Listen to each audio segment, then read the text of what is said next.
Because the reality is, you look at Isak, and he's a prime example. Newcastle fans are obviously, they're unhappy with him, but they're signing someone who's done exactly what Isak's done to them. So it is a worry now.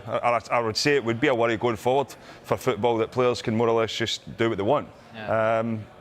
So I think there might be something that has to be put in there, because at the end of the day, if they're paying your wages, you've got to turn up for your work. Yeah. You've got to do it properly. And as I said earlier on, I always feel as if when you leave a football club, you should be able to go back through the front doors of the stadium or the training ground in years to come, and neither of those two will be able to do that in the future. Yeah, and from a club perspective, Sue, do you think, Liverpool, they've kind of played this game almost, they've looked at it throughout the whole window, they've gone out there, they signed Ekitike to begin with, everyone thought that was because Isak didn't want to come to them.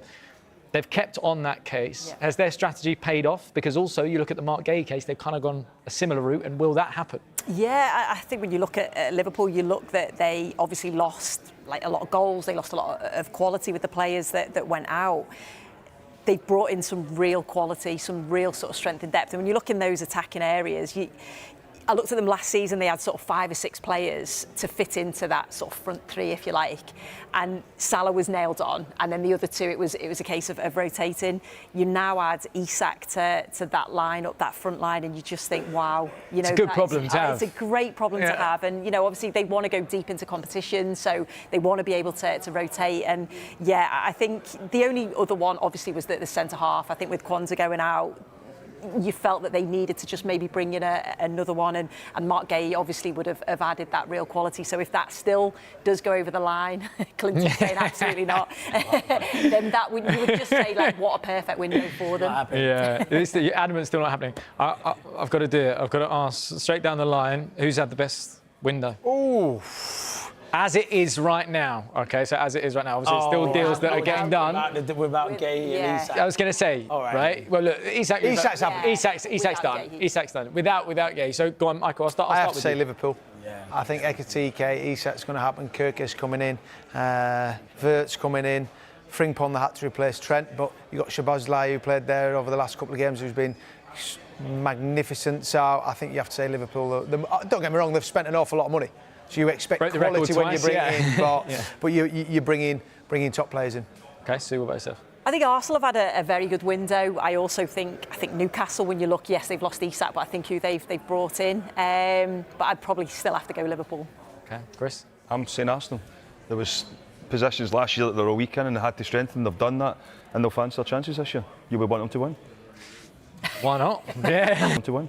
Avoided what they brought in to win the league. Well, I think they've been close the last couple of seasons. Stating the obvious, everybody said if they had a striker a few seasons over those 2 or 3 seasons that they've been runners-up, that they would have been league champions. So you look at it, and I think that signing of Gyökeres, if they can create the chances that the opportunities that he needs, he can finish. There's no doubt about it. I mean, it's not as if because you hear a lot of people will say that the Premier League and the goals are still the same size. Yeah. If he's in a team that's going to create opportunities, they don't move the goals, and if you create those chances for him, he'll take them.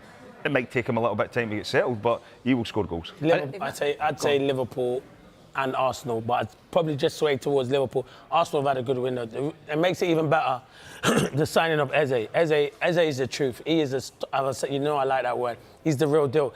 And Boyd's right, he will score goals because Eze will create for him. He's got players like Saka, Odegaard, if he can get back to his best, how he was a few seasons ago, and Eze, they'll create chances. So that's why I say Arsenal are definitely in that title mix. But if Liverpool get Isak and Mark Gay, that's the best window. You just said Gay is no going. Yeah, you never know. I'm hoping. Well, that was my second question was going to be. I'll let you do it. Who's to be concerned? Who as a club right now are going, should we have done more? Fulham. They've done enough. But Fulham look like they've brought in some players. I mean, today they brought in some decent